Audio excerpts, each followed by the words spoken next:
Welcome to Jumpstart Your Joy. I'm your host, Paula Jenkins. I invite you to join me as we explore how inspiring people have chosen joy in their lives and what they have to share with us about how to jumpstart joy in the world. Plus, how do we follow our own hearts, find work that lights us up while mindfully noticing the role joy plays in our own journey.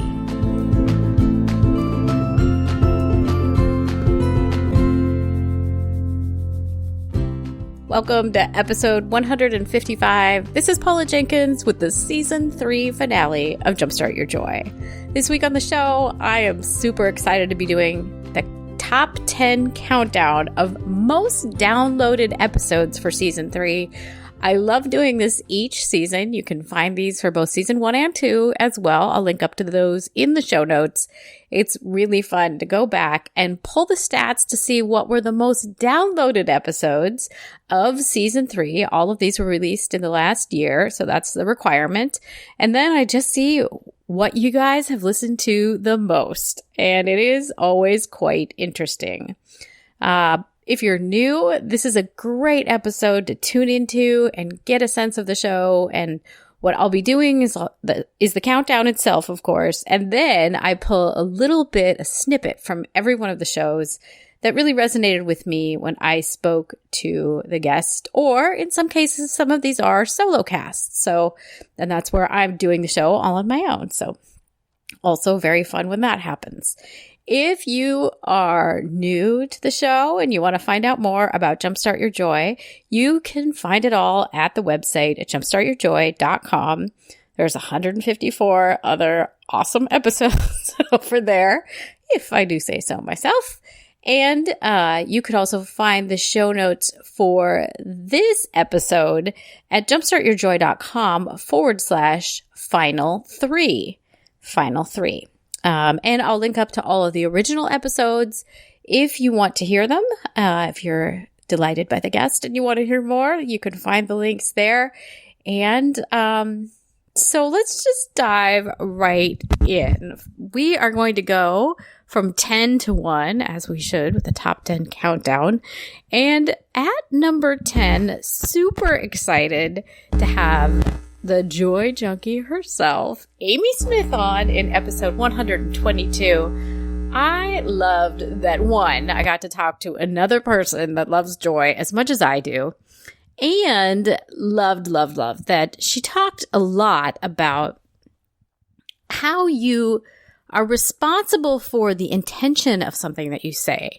So if you're in the midst of a really difficult conversation, how do you find the courage and the bravery to say what you need to say without being worried about how it's received? And just the insight, and this is what we'll hear in just a second, about being responsible for your intention and not the reception from the other person. I don't know. It just really freed up a lot of the worry that sometimes I have about saying the thing that needs to be said. One of the biggest fallacies that I think people buy into is that if you're presenting information to somebody that's not what they want to hear, that you are inflicting pain on that person, that you're causing them pain, that you're being a dick or you're being an asshole, instead of really taking ownership of how you're showing up in the world. So that statement that I've told my mom, I could say that with malice. I could say that with acrimony and spite and bitterness, or I could envelop it in kindness and grace. And so that's one of the fallacies that I'm always trying to get people to understand is just because somebody doesn't like what you have to say does not mean that you're out of integrity. It could just mean that it's uncomfortable because you both have values around different things. So one of the things that I love to share with people to put that really into perspective is that you are responsible for your intention, not your reception. Your reception is going to be all across the board, right? So, for example, my husband and I have always felt very strongly that we didn't want children. And when we share that with people, the reception is all across the board. And sometimes people applaud it. Sometimes people think we are just unbelievably selfish and that we're going to regret it. And then other people are completely indifferent. So if I have this reception that is all across the board of how people can consume that information and then create their own judgment. If I tried to cater to every single way that I could be received, it would be a rat race. Not only can I not do it, but then I'm a liar. I'm lying if I am trying to twist and contort just so that that person receives my information in a way that they feel good about. So if I switch up the goal, like the goal is just my intention, showing up in a way in which I am proud. And for me, that is kind of a combination of being assertive, not lying about what I have to say. So actually saying what I mean and doing so with grace and kindness so that whatever I am expressing, I'm doing it from a really lovely, kind place. I love what Amy has to say about the goal of communication being to show up in a way that you're really proud of and that we can be assertive with both grace and kindness. So thank you, Amy, coming in at number 10. Number 9 is a solo cast. It's episode 120, and it's one of the episodes where I talk all about the imposter syndrome, which comes up so often in people that I work with, that I coach. One of the things that really resonated and that I got a lot of feedback from was this idea of what makes someone an expert. So, of course, when you are met with the imposter syndrome, it's kind of that question that comes up in your head about who am I to do this thing? Or as you start to grow your own business or, your own creative endeavor, you feel like maybe you don't have what it takes to do this thing. And of course you do. And that's one of the things that I talk about in episode 120. But really digging in about what makes someone an expert and how we can reframe what is an expert? How can we see ourselves an expert? Why do we give somebody the title of expert? And, how can we see ourselves in a new light? And so the other thing that I want us to consider is that somewhere in the imposter syndrome is some sort of story, a capital S story, that you need to be an expert or that there is some high level of proficiency required for something to be either enjoyable or worthwhile. Or that there is some sort of level of proficiency where someone actually is bestowed a title of expert. And so to all of this, there's really 3 things wrapped in here. Is 1, what makes someone an expert? I don't know that we can define that, and it's be a great thing to ask your ego or your inner critic as they come up and say, you're not an expert, asking, well, who is? What would it make me an expert at this? And that's where you could get out that list as well and just say, well, look, here's my credentials. I think I might be an expert. The other thing is really considering that you don't have to be an expert to enjoy or teach something or for it to be meaningful. And this is where the tie-in for joy and the imposter syndrome is for me, is if you're questioning if you know enough, for example, what happens when you counter that voice with the question of, do I need to be an expert to do this? Can I enjoy this thing if I'm not the best in the world at it? Can this activity be meaningful without being an expert? Coming in at number 8 of the top 10 most downloaded episodes of season 3 is episode 111, and that was with musician Morgan Bolender. And if you recall, I met Morgan at the Danielle Laporte event for one of her books at Grace Cathedral in San Francisco. And after I heard Morgan sing, I went right up to her and said, will you please be on the podcast? And I know so many of you just loved hearing about her story of how she became a singer because she'd gone from a place where she'd been a special education teacher and realized that that was not the dream on her heart. And it's really beautiful the way she describes kind of hearing and tuning in to the language of her own soul and how she followed her heart to become a musician. So number 8 of the most downloaded, Morgan Bolender.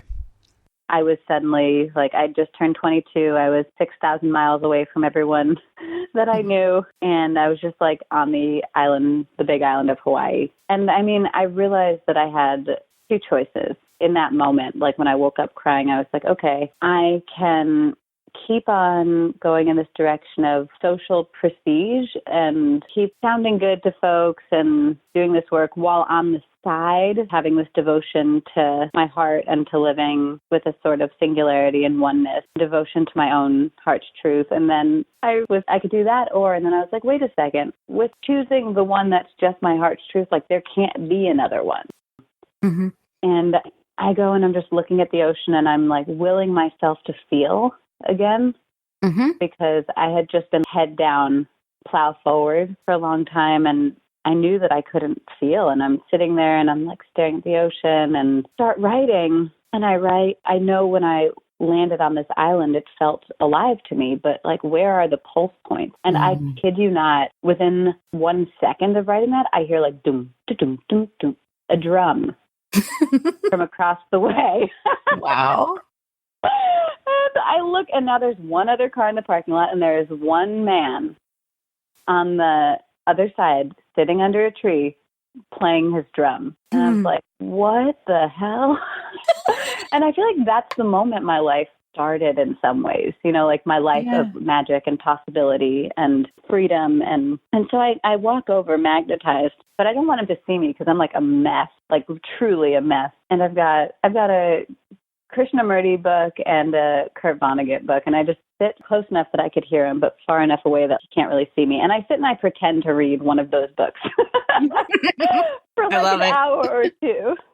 Yeah. And what I'm feeling is like the warmth of that rhythm melting the frozen parts inside of me. And I finally like get to cry, and, you know, like the melted water just coming down my eyes, and I get deep breaths for the first time in so long. And a few hours later, I get up to go leave, and my legs just start taking me toward him. And I'm like, no, no, no, no, no, no.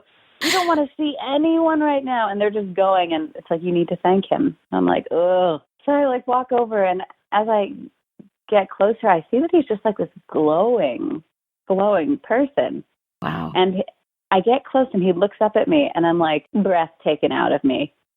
Of like the beauty, and it was the most presence I'd seen in any person's eyes in my life.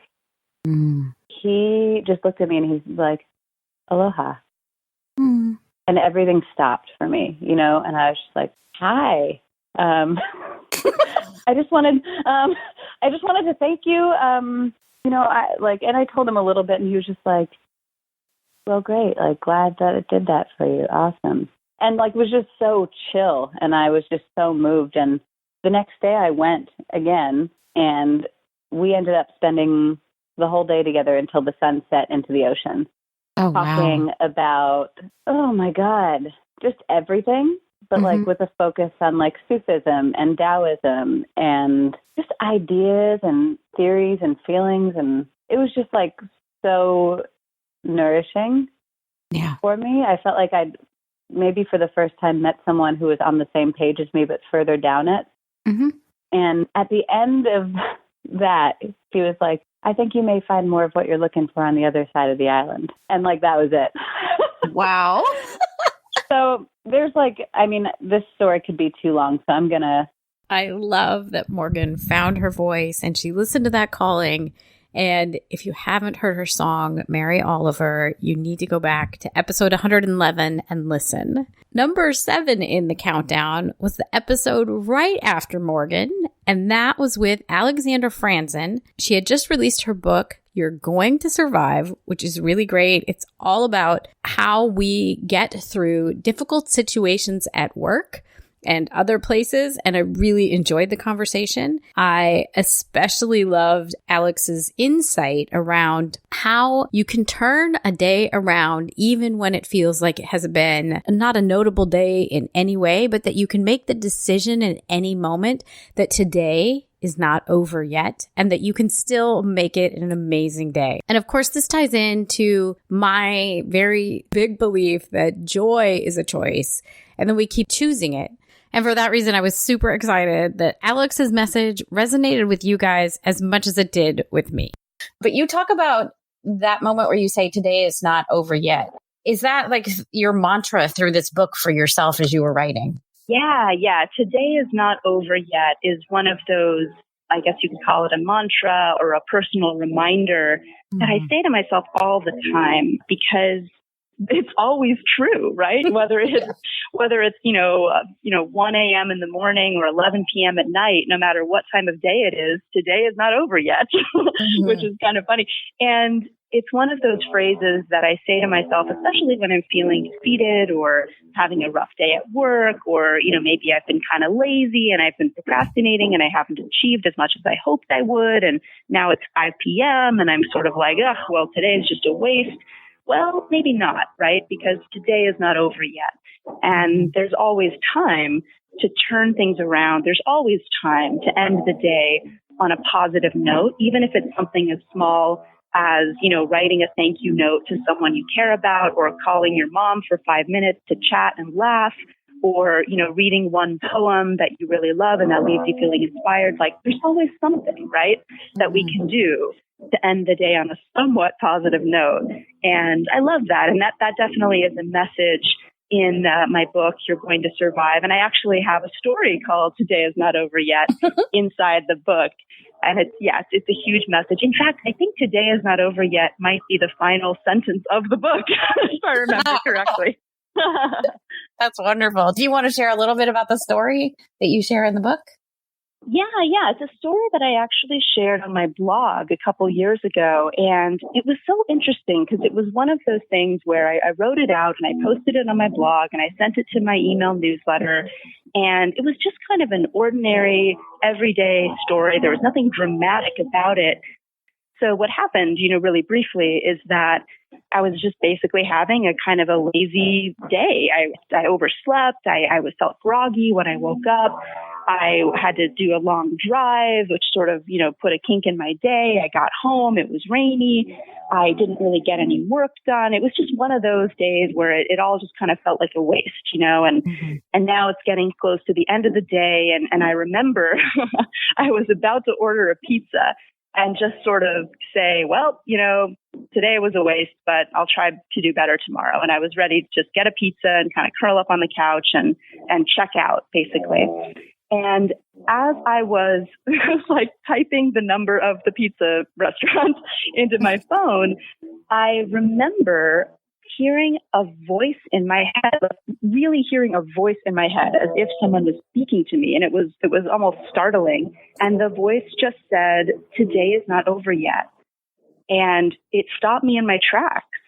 And I realized that's so true. Today is not over yet. And, in that moment, I just turned everything around. I decided to sign up for a yoga class. I went to the yoga class. I had an amazing time. It felt so good. On the way home, I called my parents and chatted with them and had just a beautiful conversation. Then I went and I was able to, at the last moment, book myself, I think, a massage. And I had this incredible massage and it was so awesome. And I felt so inspired. And I walked home, through the drizzling rain, and it was so refreshing. And I got home and I felt inspired to write. And I ended up writing, several essays and articles that night and sharing them. And I remember falling asleep that night and just feeling like, what had started as kind of the most glum, boring, lazy, soggy, unproductive day of my year ended up being one of the most beautiful and meaningful and energizing days of my year. And it all turned around because of this idea, today is not over yet. And that was Alexandra Franzen from episode 112. In spot number 7. Coming in at number 6 was a repeat double guest. It was Brianna and Dr. Peter Borton, and they had been on the show last year when they had released their book, The Well Life. And they came back again in season 3 to talk about rituals for transformation, which is and was an amazing book. I was honored to have them back and loved that they talked about how their take on sharing about faith and divinity and how it impacts our lives, that they've gone deeper now and how they feel it's super important They were in episode 106, and I loved how they talked about how there is a larger transformation at play for each of us when we tap into it, and especially loved our discussion about seeing the spark of divinity in all people. This especially resonated with me, and I was so excited to get to speak to someone else about it. Yeah, I think there's something here at play. And in our previous books, we were kind of tentative about using the word God, or, we're always very careful to offer people many different terms for whatever they want to call that, whether it's Tao or spirit or God or love.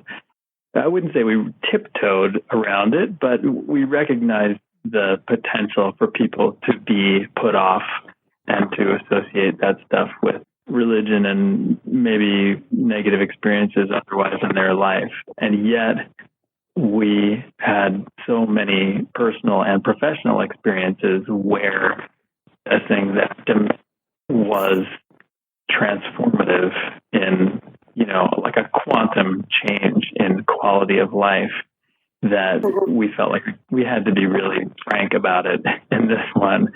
And, it's like the recognition that all of your attention has been on the tiniest little tip of an iceberg, and that there's this vastness that you are that is accessible to you and gives you a perspective that makes all of the things that tend to sweep us up in drama and suffering seem rather insignificant in comparison, which isn't to say that when you have an experience of your highest self that you just stop caring about the little things, but they aren't able to monopolize your attention in the same way.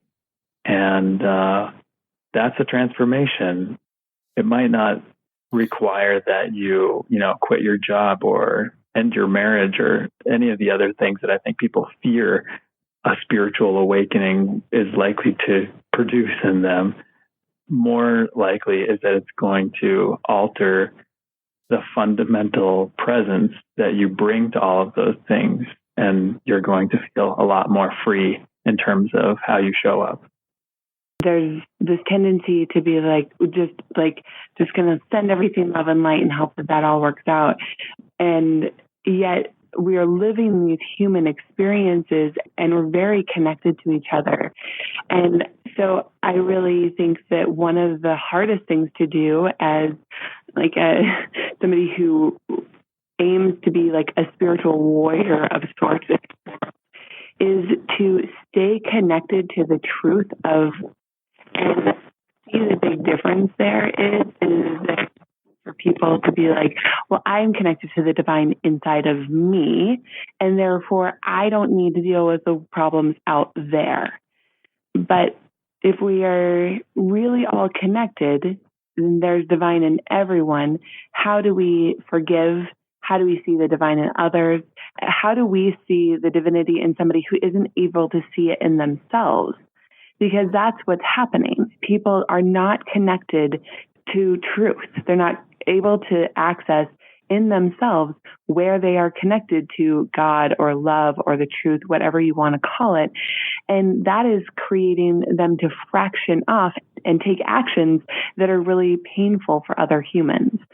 So if we do the same thing and allow ourselves to be disconnected, to see them as disconnected as well, rather than seeing them through the eyes of the divine and seeing that they do have that light in them and holding them to it and seeing it and seeing it and seeing it and holding it. Because when we lose that perspective, then we're all lost. Then we've all fallen off the bus. At number 5, I'm super excited to talk a little bit about Fred LeBlanc, the lead singer and drummer of the band Cowboy Mouth. I also included Fred in last week's episode, which is 154. You should go back and listen because Fred, along with Julia Samuel and Suzanne Colon, were really some of the most impactful and, I don't know, altering conversations that I had all year. So it is no surprise that Fred showed up in the top 10. I love what he talks about here, and really the whole conversation. I find myself revisiting snippets of it in my own mind from time to time.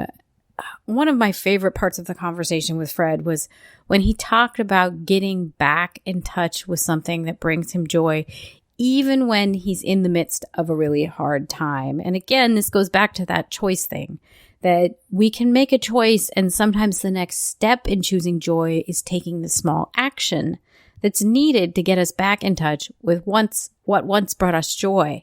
And so here we go with Fred LeBlanc at number 5. I went through a really rough divorce about 3 years ago. It was really, really bad. And I realized that, whenever you go through some sort of a loss, especially if it's an intimate loss, like, something along those lines, this feeling that I had was just coursing through my body. And, it was very tangible. I could feel it, and it was a combination of grief and rage and everything like that, And then I kind of realized, because I've been through, different things in life, as we all have. And I just thought to myself, it's like, I just don't have, I can't go through this again. Mm-hmm. I can't do this again. I just can't. And I went through the whole thing where you just kind of, you lose a lot of weight. You're basically, your body's on an adrenaline high constantly because, it's that type of thing. I realized that, once again, if you look at it in terms of energy, it's like, okay, a lot of people think, okay, what's the opposite of love? And people say hate. I was like, no, that's not it at all. The opposite of love. Love and hate are basically the same thing on a very core level in that they are intense energies focused in a particular direction. Mm-hmm. The opposite of love or hate is apathy. I wasn't there by a long shot, but then I thought I'd just be just sitting somewhere and just literally just dying, just going insane. And then it's like, wait. Take your energy back. Take your energy back. Because I realized that every time I was feeling really just depleted or worn out, my mind would wander. What are they doing? What is she doing? What do they do? What's going on? My mind was wandering outside of myself. It's like, and I had to consciously tell myself over and over again to take my energy back. And sometimes I even had to say it out loud. Yeah. And it didn't work. It wasn't like, boom, like, oh, I'm healed or anything like that. But the one thing I noticed is once I consciously took my energy back, that feeling of just having a boulder on your chest dissipated for like 5-10 seconds, mm-hmm. But I realized, wow, this is something. And it got to the point, it was like, okay, I really have to be conscious of taking my energy back and not sending that energy out to people or things that would be destructive for me. Mm-hmm. And so it was kind of a very eye-opening thing, once again, the whole energy thing of just where to put my energy and where to put my consciousness and try to focus that back either on myself or doing things that would make me feel stronger, feel better, that would empower me or, people around me or friends, loved ones, things like that, instead of subconsciously focusing on things that were killing me. Yeah. And that was a pretty powerful realization for me. It took me some time, obviously, but, because, healing always takes time, but it was a break that I really needed. Mm-hmm. And I found that once I was able to direct the energy where I wanted it to go instead of unconsciously just letting it fly anywhere, controlling my thoughts, controlling my energies, things like that, I could put my energy, the energy of grief or whatever, into a performance and have it be something that really, instead of just raging, I could actually use that energy because the energy is going. Right. Where you put it is up to you. At number 4 for season 3, we come up to episode 115, and it's the interview with Andrea Owen, who, of course, is of Your Kick-Ass Life. And she came on the show after she had just released her book, How to Stop Feeling Like Shit, which I read in its entirety and really, truly enjoyed it. It's really a great one to pick up if you have not yet read it. One of the things that I loved the most about speaking with Andrea on was how in today's society, We often have a badge of honor around being strong. And what does that mean? And so I really love how she unpacked this for us and kind of called us on our own BS around what it means to actually be strong and what we can look for in our own lives as strength. I think that the one that doesn't get talked about a whole lot is the concept of being strong. I reserved a whole chapter for this because the women in my community, we grow up having a whole badge of being strong. Like we wear that with honor and we get praised for quote unquote being strong. We tell each other to be strong. And that chapter was born from actually a Facebook post that I saw. This woman wasn't my friend, but it must have been a friend of a friend that shared something. I can't remember specifically, but it was a woman who had been in a car accident. She was driving and she was with 2 or 3 of her children. One of her children died. And there were so many comments that said, stay strong, mama, be strong. Your kids need you to be strong. And I was like, the woman just lost her baby. Like, she has every right to fall apart at the seams. I know I would. And I think that, of course, all those people meant well. And I think that again, goes back to what I was just saying. We are so uncomfortable with pain. And I think so many people, myself included for many years before I got sober in 2011, are just like emotionally illiterate and afraid of hard feelings. And I write about in the book, like, I want to change the definition of being strong, because to me, being strong is actually reaching out for help when we need it, is falling apart when we need to fall apart, is walking into grief as grief comes to the door and calls us. Like, these real life things that end up happening to everyone in a lifetime. That to me is being strong. Is to be able to sit with someone in their pain when you are uncomfortable and when you don't know what to say, when you want to fix it, when the urge is to fix it, but you know there are no words that can actually take this pain away from that person. That is being strong. That's hard to do, to sit there with someone like that. And like, I feel like I get really fired up about this, Paula, obviously. But I just totally resonated with me. Like, I want to turn the definition on its head of what being strong really is. Because, you know, for the longest time, I thought being strong was to just suck it up and soldier on, sweep it under the rug. We don't have to talk about it. No, it's fine. It's fine. It's all fine.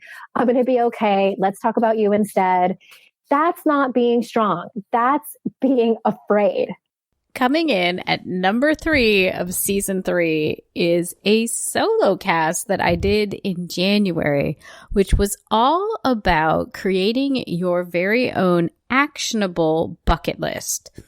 I had become kind of frustrated with the popularity of bucket lists and the fact that more often than not, it seems like it's a list for list's sake, and that there's not a lot of action that gets encouraged about doing the things that would light you up and bring you so much joy.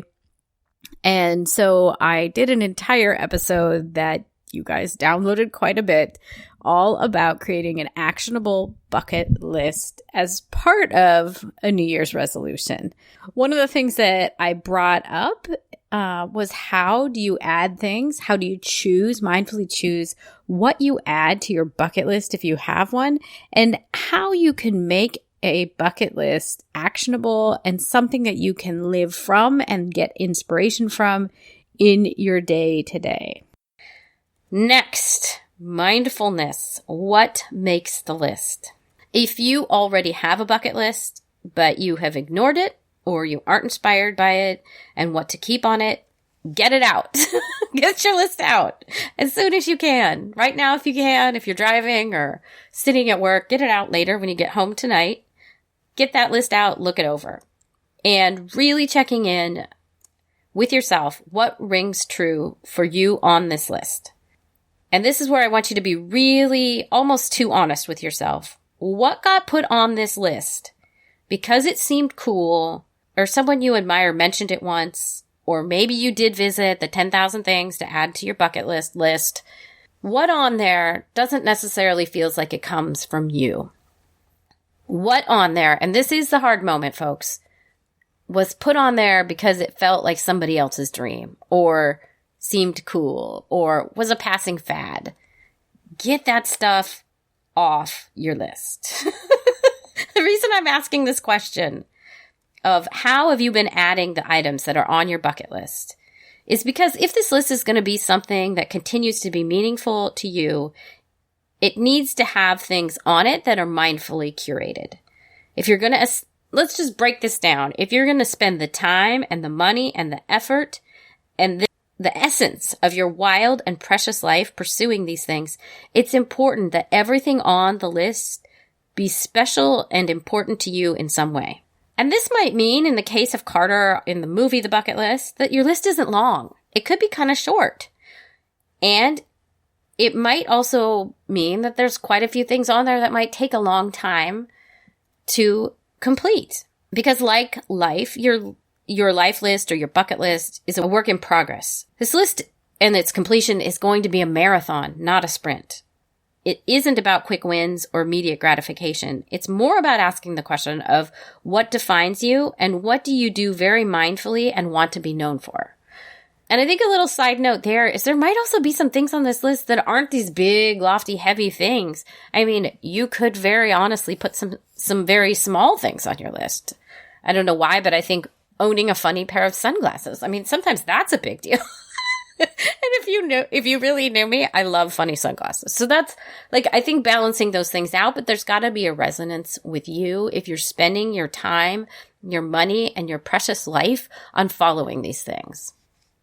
On the flip of that, one of the things I'm not really a big fan of is the urge to compile as many cool things as you can and add them to the ever-running list. So back to that crazy blog post about 10,000 things to add to your bucket list. I'm not really sure that kind of a thing is helpful, nor do I really understand the thinking behind adding thousands of things to your list that seem kind of mildly interesting. Let's follow this to a conclusion as we look at how to layer mindfulness onto a life list or bucket list.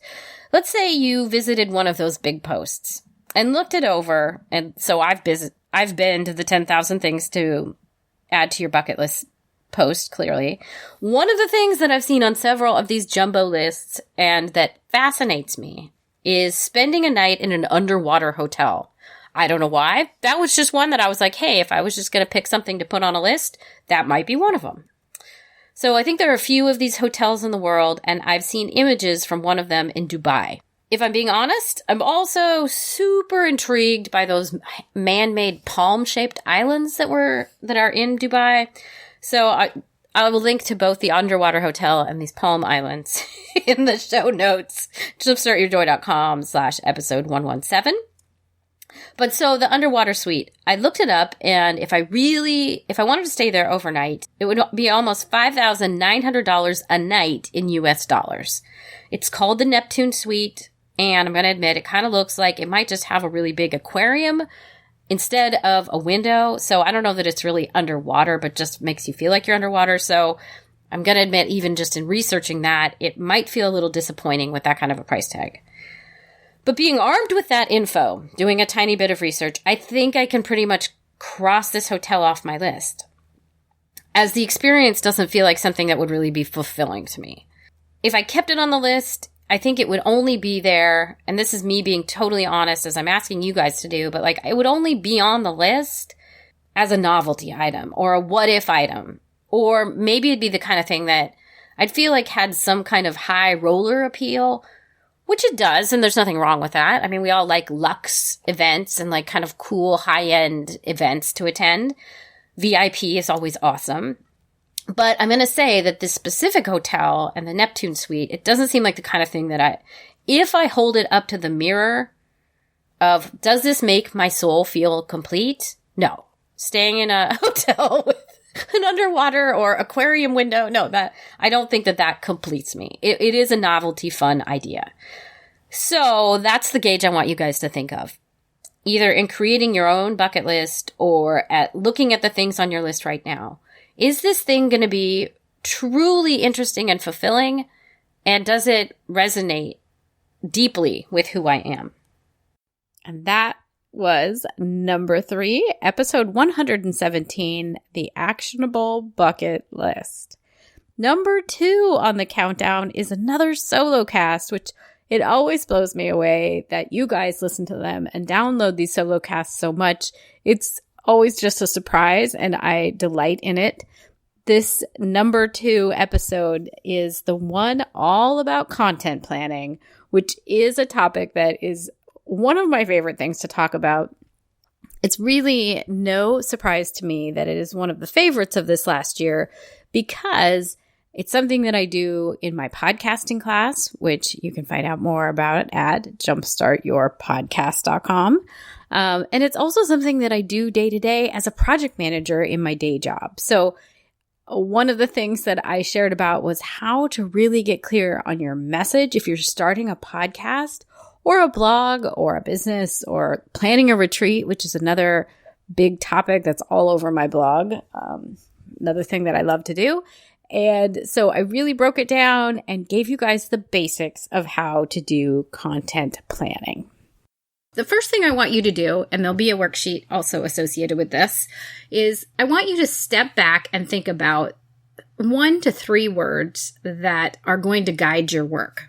Kind of regardless of if you are tackling a podcast or a retreat or creating a new blog, I want you to sit down and think, okay, what is this thing about? And limit it to 3 words. So in the case of, we can use my show as an example, it's about joy, it's about mindfulness, and finding inspiration. So those are the things that my show is generally about. I'm drawn to also saying like people who have gone through hard times. Again, that's way more than 1 word, but like those are the nuggets that this show is about. And I could tell you that, off the top of my head.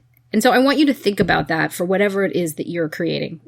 So maybe it's more descriptions than it is specific words, and that's okay. But list them out. 1, 2, 3, 4, 5 things that are the core of what you are creating. I also want you to make this kind of broad because you're going to need enough proverbial space to play in as your retreat or blog or podcast reveals itself. You want to pick a topic. And you might, if you're working with a team or you're working with other people specifically on this project, maybe run it past them. Like, does this sound like the thing that we want to embark upon together? Well, and let's right size it for the thing that you are doing. So if it's a podcast that you want to start, I would encourage you to find something that you want to talk a lot about, right? You're going to be probably doing this for weeks, if not years. So make sure it's something that you really want to talk about a lot and in an ongoing way. Maybe leave it open-ended enough that you will find enough content eventually to create. If it's something that is a retreat and it's a weekend, well, then maybe it doesn't have to be something that is going to, in marketing speak, campaign itself out again and again, week over week, right? You could say, I really want to spend a weekend on this topic. And so that's all the content I need to create. So right size it for the thing and the duration that you think you will be spending with this topic. But it should be something that you're excited about delivering, right? Because when you even start talking about drawing people in and sharing about whatever it is that you're creating, you really want to be excited about it because that comes off in what you create and it comes out in the flyers you put out, how you talk about it in your marketing eventually. So make sure it's something you're really excited about. And that was number 2 from episode 120, all about content planning. You guys can find the link if you want to listen to the whole thing at jumpstartyourjoy.com/final3, number 3. Okay, so it's time for the big drum roll. This is the number 1 most downloaded episode of season 3. It was episode 124 with confidence coach Tanika Mason. You guys, this one was a runaway. You have downloaded this more than any other episode from season 3. I love getting the chance to speak to Tanika all about confidence. And one of my very favorite quotes, and I think yours too, from this conversation was how she encourages the people she works with to use the things you're confident in to shine. So it's all, for her, it's all about teasing out those things that you already love, you're already good at, and that already bring you joy, and using those things really exemplifying and bringing out the good to make you feel more confident?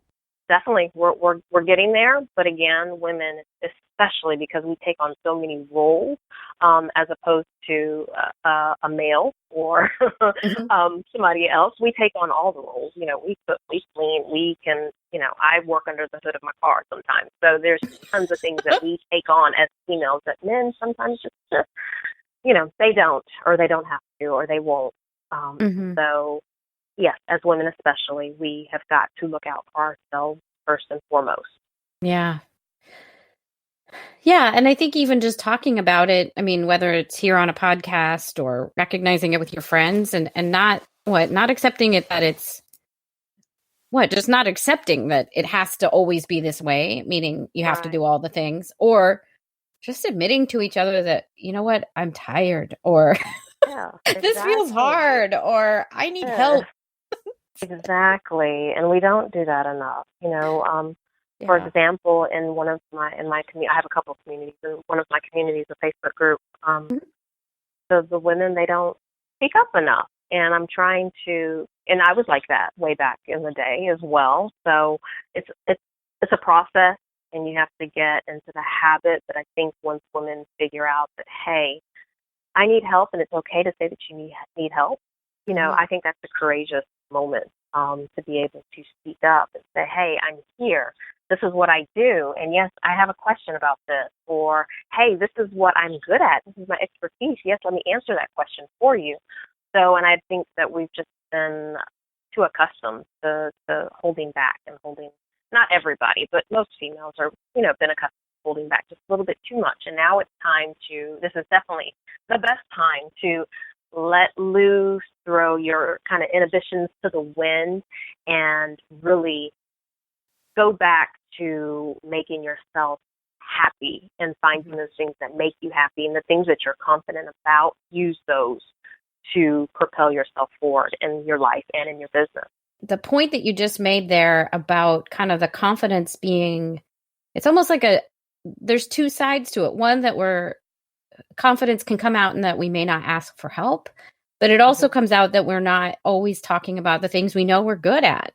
That's so interesting. Then we kind of isolate ourselves into the, like, I don't want to be, I don't want to play too big, or I don't even know what it is. But it's interesting that it impacts both sides. Like, I'm afraid, not specifically me, but I might be afraid to ask for help, and I don't want to shine too bright. Like, yeah. But you definitely should. Yeah. And that's what I think we all need to realize, is that it's okay. I think, you know, well, I know for a fact we're all, you know, worried about being judged as well. But honestly, again, this day and age, past couple of years, things that have happened out in, you know, social media, entertainment world, politics, all of the things around women, as, you know, it is our time, and it is okay. And yes, people are going to hate on you. Yes, people are not going to support what you do, or, you know, what standpoint you're taking on a certain issue or a topic, but who cares?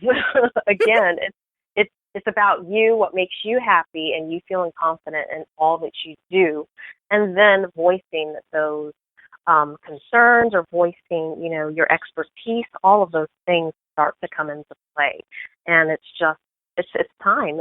It's way overdue, and I think, luckily, the day and age that we're in right now, it's getting a lot easier to be able to do that. So, very exciting times. I'm very, very excited about everything that's been going on in the world. So when you start to build up that confidence, especially from the inside, and you completely know the ways to tap into it, then you can use it to market your business. And that is something that a lot of women don't do, whether they're scared of marketing or they just have no idea how to market. And sometimes it's not about, you know, again, the strategy or the formulas and all these different ways to market. Sometimes it's just a matter of, you know, saying what's on your mind, getting to know people and building up, you know, relationships and communicating with people. That's what's going to help you market. So my marketing may be a little bit different than other people's marketing, but once you start building those relationships and you start talking about your services and what you do and what you put out there, as long as you're confident in that, it's going to show in everything that you do. Therefore, you're going to start attracting the people and the right clients, the right businesses, the right, people that need to come and hear your message and that are going to want to work with you. So they definitely go hand in hand. And I think if you probably talk to a lot of people, if they're not confident at all, they're probably not really marketing their business at all. And so they definitely go hand in hand. So once, I work with my clients and I talk with them and we figure out the ways that make them feel confident. And there are some things, I call them, I guess, like pillars, things that you should be doing that are going to help to build up that confidence. And it's all about little, small, actionable steps that you can take, things that you can do here and there in your life and in your business that you can do. Once they start to do those things, then it's like, wow, I completely know about Facebook ads. This is my wheelhouse. This is what I do. And you start to show up as a confident person. You may not realize it or know it, but then you start to attract those right people. And sooner or later, it all just hits and it all makes sense. Wow, the confidence. I know what to do. I know how to tap into it. I know what lights me up inside. And then when you're passionate about it and you're talking about it, or you're putting an ad together, or you're on a phone call with somebody, or you're out speaking at an engagement, or even just networking with people, that comes across. And people are attracted to that. When they're attracted to it, then they want to know who you are, what exactly it is that you do. They start to follow you. You start to build your community, your tribe, and then they start to buy from you. So that's kind of, the process that I take my clients through is, again, finding what it is they're confident about, not going out there and saying, okay, I have to do the accounting, I have to do the HR, I have to do the graphics, I have to do the website. No. Stop doing all of that, because there's a few people that can do all of those things that you need to do in your business. But if you find the things that you are absolutely an expert at, that you're good at, focus on that. Let that shine. The people are going to come. You'll build up your empire, and you can outsource those other things that you aren't good at. Thanks so much, you guys. Tanika, thank you for being the most downloaded episode. Number 1, Tanika Mason in episode 124. All about confidence. If you want to hear the rest of that conversation, you can check out the show notes at jumpstartyourjoy.com/final 3. That's the number 3 for season 3. And you guys, that's it. So that is the part 2 of the season finale for season 3 of Jumpstart Your Joy. If you want to go back and listen to part 1 of this season finale, where I talk all about the top 3 most impactful conversations that I had in this year. Like I said earlier, it was with Fred LeBlanc, Julia Samuel, and Suzanne Collin. Really kind of brought out this new idea of what is joy, how do we get there, and how is it mindfulness, action-oriented, playful, and really planned out. Like, how do we get there? So those conversations, it's a look back. You can find them on the website and in the show notes. And so that's a wrap. I can't believe it's been almost 4 years since I started this show. Thanks, you guys, so much for listening. It means so much to me. I would love to hear from you. If you want to take a survey on your favorite things from season 3, I'd love to hear what's resonating with you guys. I get a lot of data from downloads and other information, but here's what you can do. There'll be a link in the show notes at jumpstartyourjoy.com/final 3 to go over and take just a short survey. Tell me a little bit about yourself.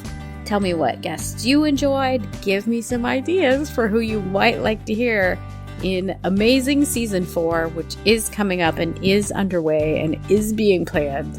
I already have my list of who I'm inviting, so can't wait to see how those conversations come out. So I will just leave it here. The next few episodes will be look back lessons, which is my way of saying reruns. And so you guys will hear some of those conversations again. But just a heartfelt thanks. Thank you so much for tuning in every week. And I hope you'll come back and hear those conversations again from some of those most downloaded episodes. And until we speak again, I hope your days are filled with so much joy.